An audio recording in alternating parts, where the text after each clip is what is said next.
हरे Krishna friends. तो आज हम गए इस्कॉन टेम्पल। तो वहाँ के छोटे छोटे कुछ व्यूज़ हैं, आप ज़रूर देखिए और एंजॉय कीजिए इस्कॉन टेम्पल का ये मंदिर और यहाँ की ये कृपया।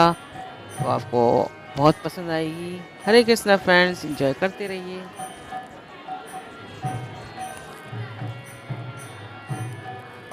ये देखिए कितने प्यारे लड्डू गोपाल हैं, कितने सुंदर लग रहे हैं। छोटे से बच्चे की तरह तो मुझे रहा नहीं गया वीडियो शूट किए बिना। तो आप भी दर्शन कीजिए इनके।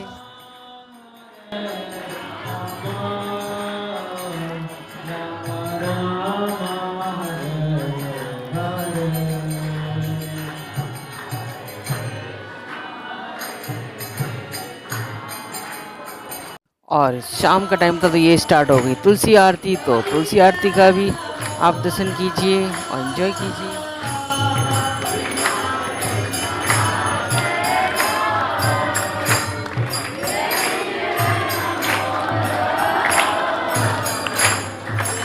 ये 7 बजे आरती स्टार्ट हो जाती है। तो ये है आरती इवनिंग की। तो आप इसको एंजॉय कीजिए। अगर आप चाहें तो मैं लाइव भी इनके दर्शन करा सकती हूँ, तो कमेंट्स करके ज़रूर बताइए फ्रेंड्स। हरे कृष्णा फ्रेंड्स।